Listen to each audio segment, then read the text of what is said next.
Cette vidéo est dédiée au calcul vectoriel, mais afin de bien aborder ce chapitre, il faut bien se rappeler de quelques petits trucs comme des définitions du vecteur. Donc d'abord, on pourrait dire qu'un vecteur, que le vecteur est un segment orienté qui possède une origine et une extrémité. Donc c'est pas tout simplement un segment qui possède une longueur, mais en plus de ça, c'est le sens qui compte, et on a aussi une direction qui compte quand on parle d'un vecteur. Donc, si on est en train de dire qu'on a deux vecteurs parallèles, donc pour qu'on puisse avoir deux vecteurs parallèles, il faut que ces deux vecteurs aient la même direction.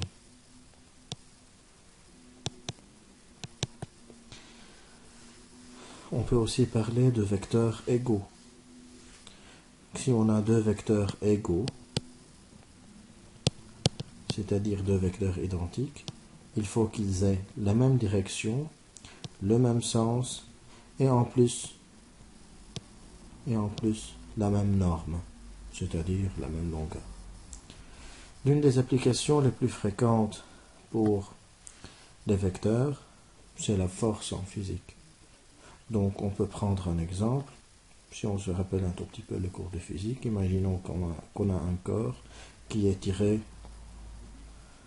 par deux forces, qui sont des forces concurrentes, et on veut savoir comment est-ce que ce corps-là va être propulsé. Donc on se rappelle que pour le cours de physique, il suffisait d'utiliser la méthode du parallélogramme ou tout simplement la méthode de translation, et comme ça on voit dans quel sens le corps est propulsé. Donc on verra qu'il va suivre la flèche verte. Et bien sûr, on utilisait les calculs des échelles pour pouvoir déterminer l'intensité de sa force, etc. Donc on va concentrer notre cours surtout sur la somme de deux vecteurs. Comment additionner deux vecteurs.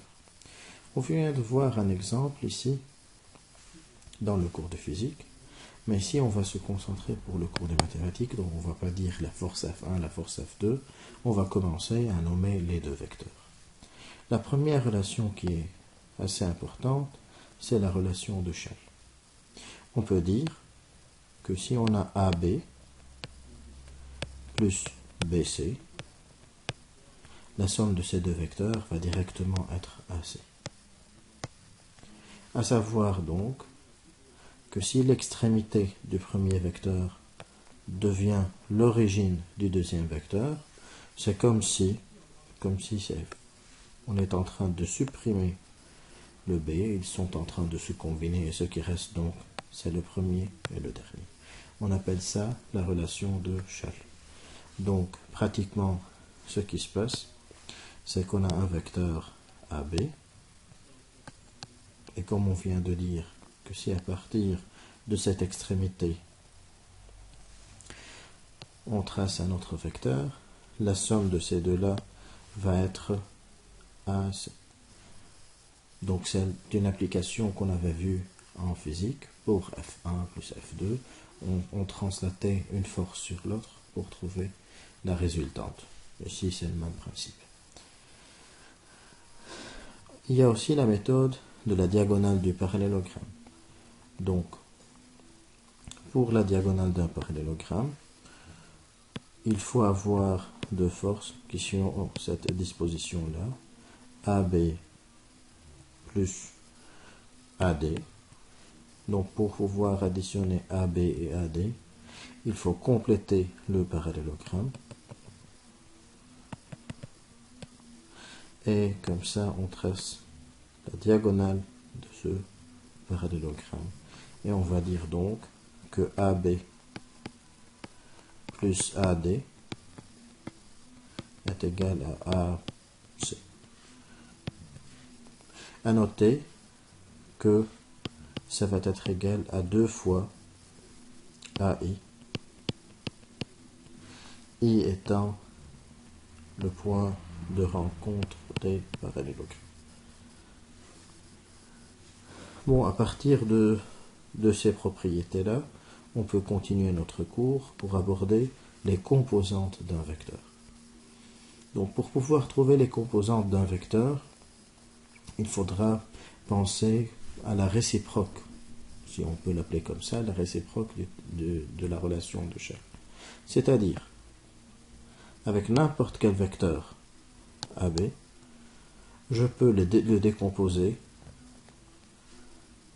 en n'importe quelle composante, à condition bien sûr de pouvoir le projeter parallèlement à l'axe. Voilà.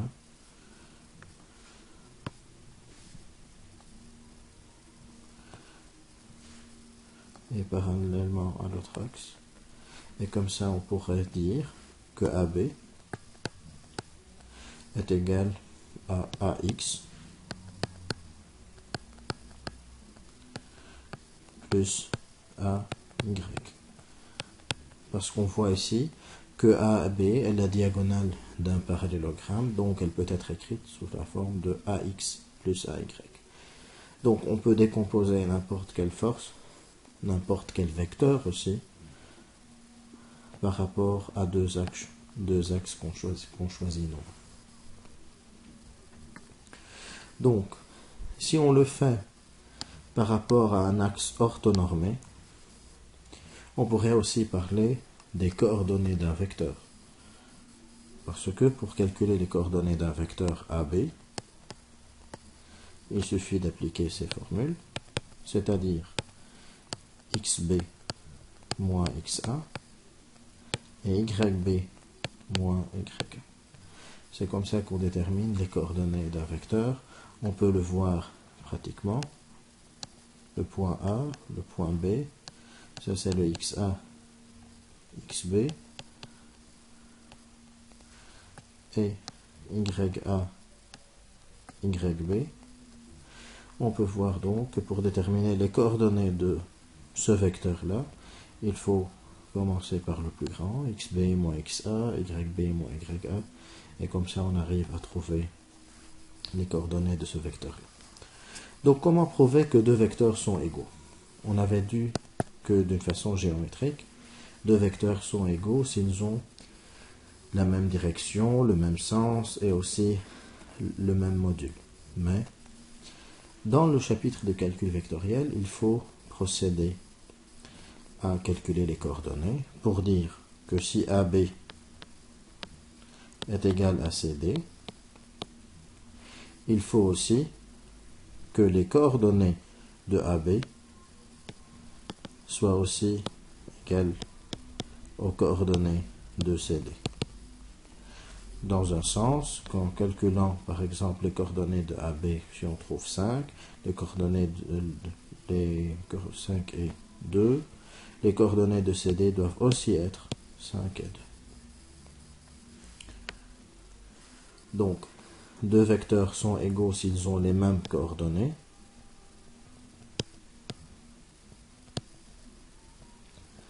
Et on peut aussi dire que deux vecteurs sont égaux s'ils ont les mêmes composantes.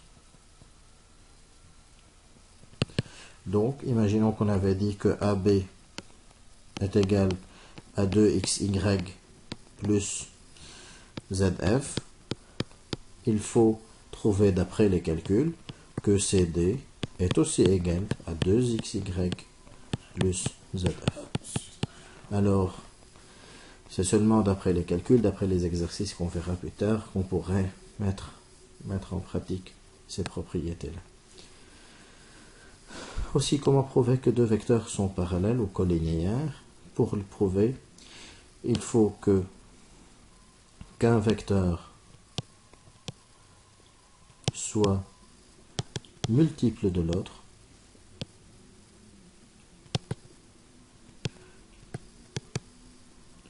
dans le sens où leurs composantes sont l'une multiple de l'autre, ou on peut aussi dire que leurs coordonnées sont proportionnel. Proportionnel.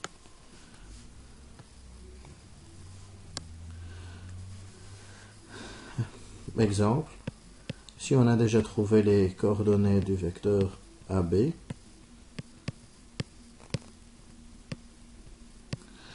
il suffit donc de diviser les coordonnées du vecteur AB par les coordonnées du vecteur CD et voir si effectivement elles sont proportionnelles. Si c'est le cas, alors on va dire que les deux vecteurs sont collinéaires ou parallèles. Alors maintenant, dans les exercices, comment prouver que trois points sont alignés? Il faut pouvoir former par ces trois points, ou à partir de ces trois points, deux vecteurs collinéaires. Exemple, si la question est prouver que E, F et G sont alignés, il faudra trouver par exemple que EF est égal à K fois FG, c'est-à-dire EF et FG sont collinéaires, ou EF est égal à K fois EG. Donc des vecteurs proportionnels, c'est-à-dire collinéaires. Donc comment mettre tout ça en pratique? On va y aller directement. Donc c'est un exercice type. On prend un parallélogramme ABCD. La première question, c'est de placer les points E et F tels que EB égale moins 1 demi AB. Voilà. Et tel que AF égale à 3 AD. Donc, si on est en train de demander EB qui est égal à moins 1 demi AB, c'est un peu difficile de le faire parce que l'origine est un point inconnu. Donc, il suffit d'inverser ce vecteur et on aura BE qui est égal à moins EB, c'est-à-dire c'est le même vecteur mais en sens inverse qui va être égal à 1 demi AB. Maintenant, donc à partir de ce point B, je pourrais trouver la distance de AB qui est la moitié. Donc la moitié de ce segment AB. Et je la translate ici pour trouver le point E. Donc ce point E, ou ce vecteur BE, n'est autre que la moitié de AB. Donc ici, si on a un plus, ça veut dire que tous les deux ont le même sens, c'est vrai. BE a le même sens de AB, mais BE vaut la moitié du segment AB. Alors maintenant, AF est égal à 3 AD, pour pouvoir faire cela. Donc encore, s'ils ont tous les deux le même sens, c'est que c'est positif. Donc AD est descendant, il va vers le bas. Donc il suffit donc de prolonger maintenant cette droite.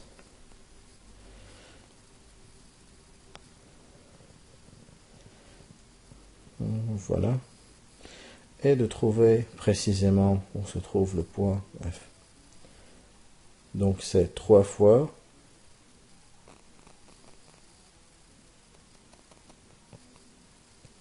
et on va trouver le point F qui est là. La question suivante montre que les points E, C et F sont alignés.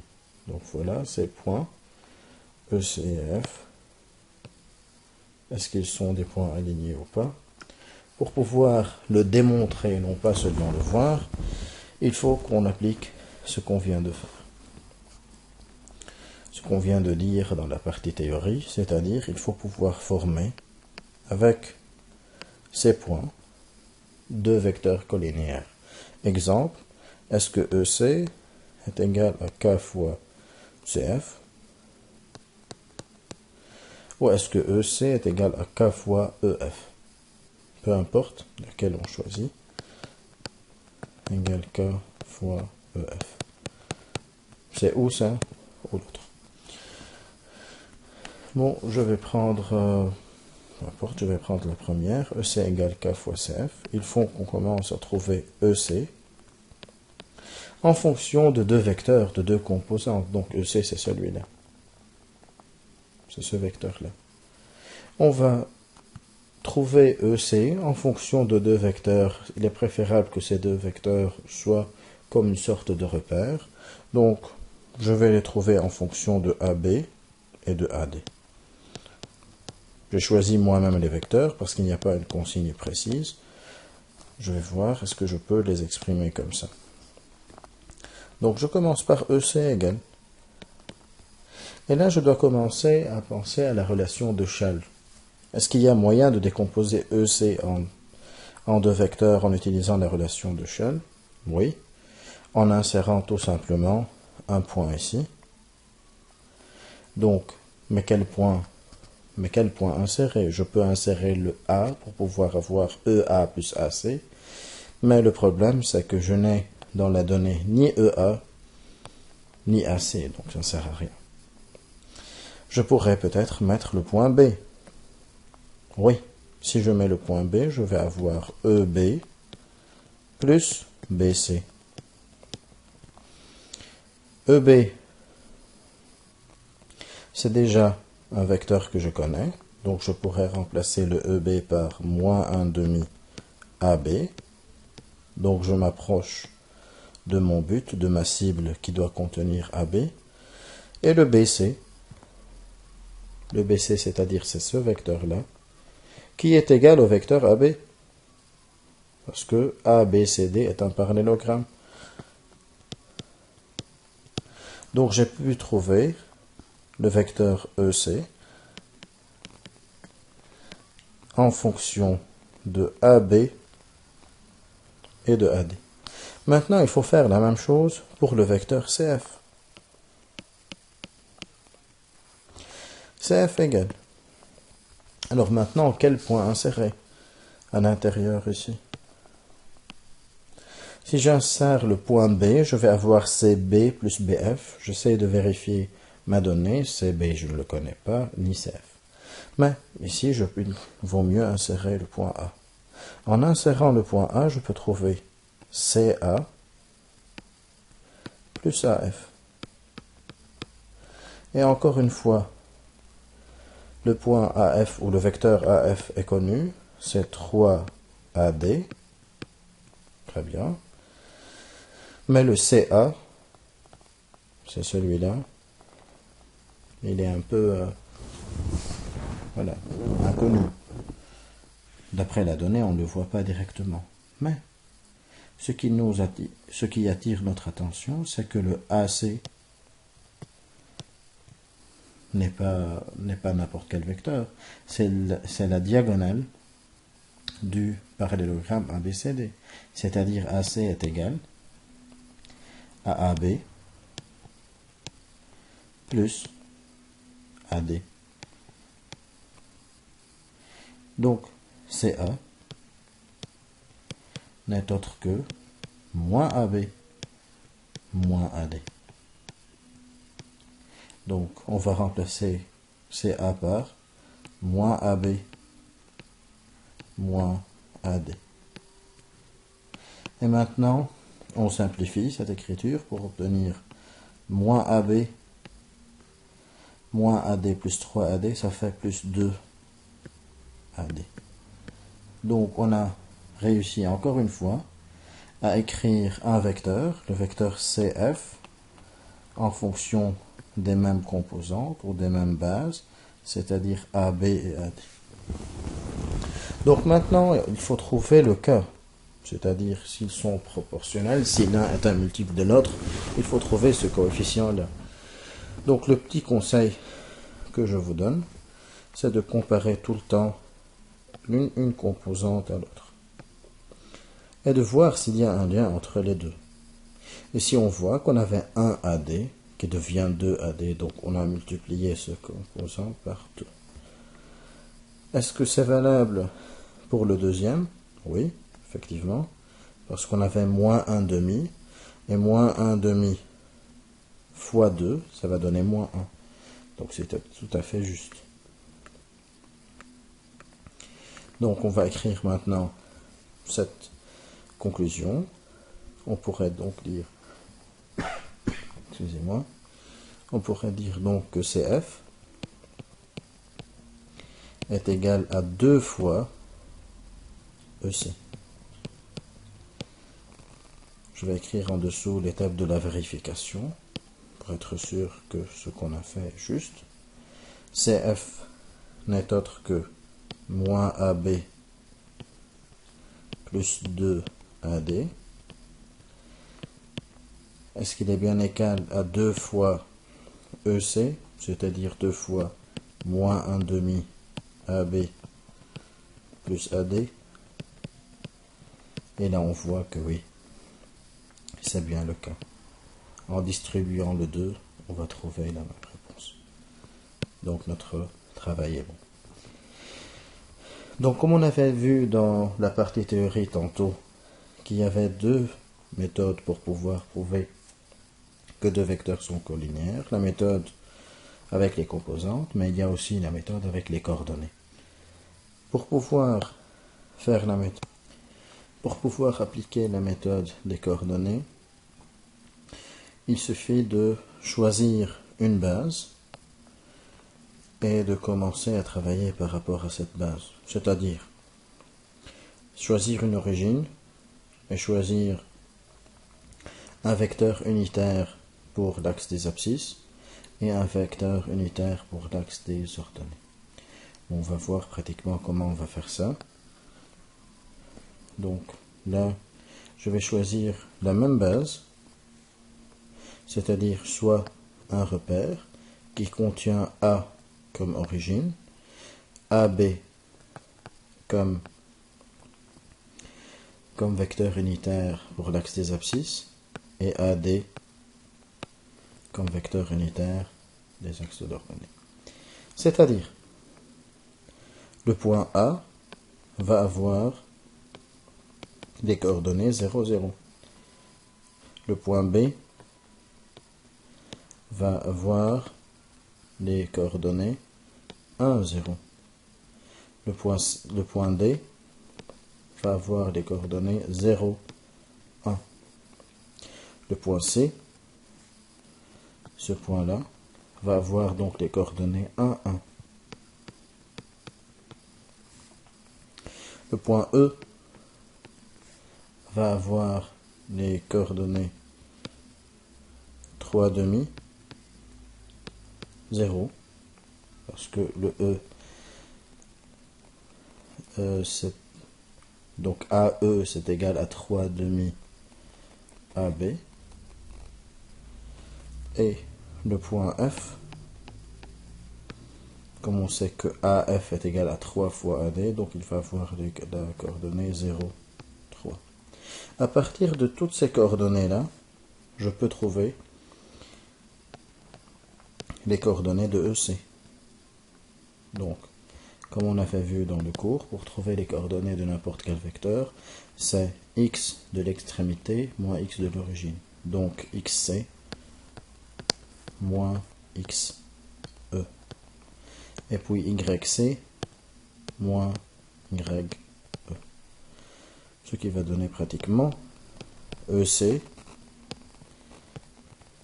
donc 1 moins 3 demi,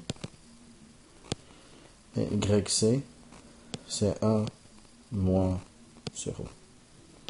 Donc finalement, moins 1 demi, 1. Même chose pour CF. Donc, vous l'avez compris, c'est XF moins XC et YF moins YC. CF, c'est le XF, c'est 0 moins 1.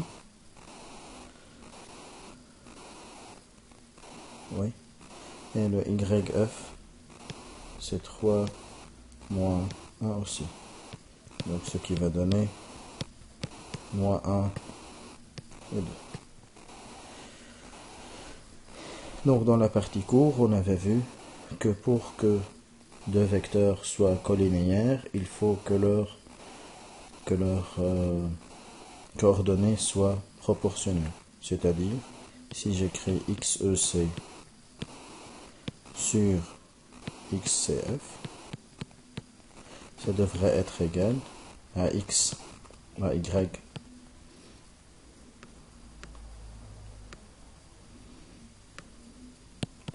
YEC sur YCF. On va tester pour voir.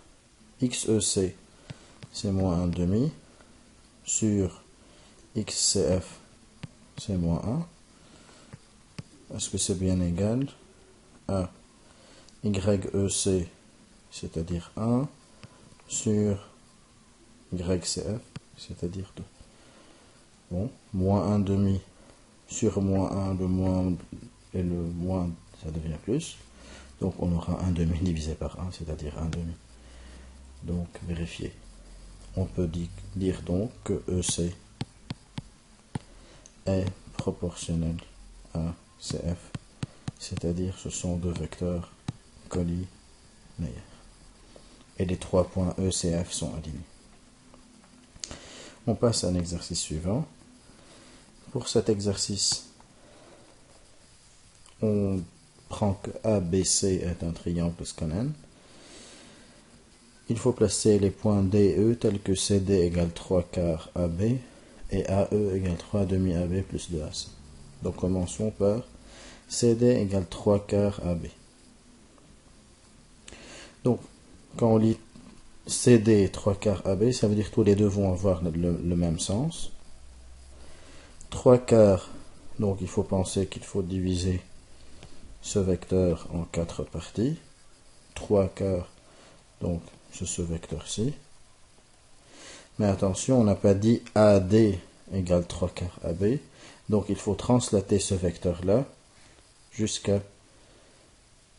Il faut translater ce vecteur-là jusqu'au point C. Et comme ça, on va avoir...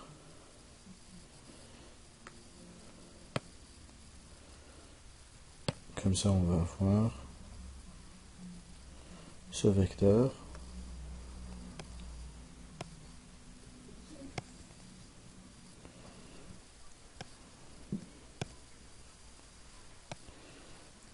Bon, je compte le translater. Voilà, c'est fait. Il est translaté. Et ça, c'est le point D. Et maintenant, il faut trouver AE tel que AE est égal à 3 quarts AB, 3 demi AB. Donc, il faut diviser le AB en deux parties égales et le prolonger AB avec cette même distance. Donc, je refais la même chose.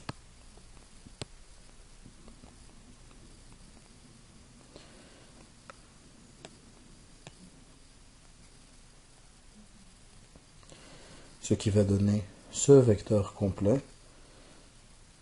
Ce vecteur, c'est le 3 demi AB plus 2AC. 2AC veut dire qu'il faut prolonger AC. Et là, on fait la même chose.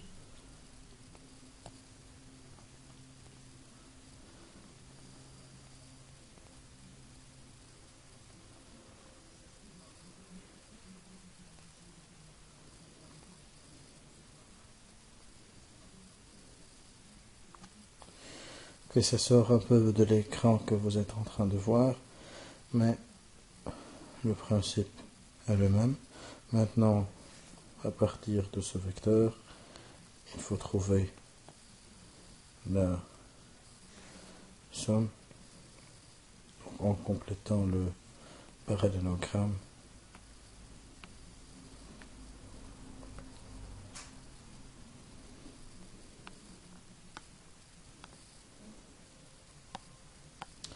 Ce qui va donner un point E ici.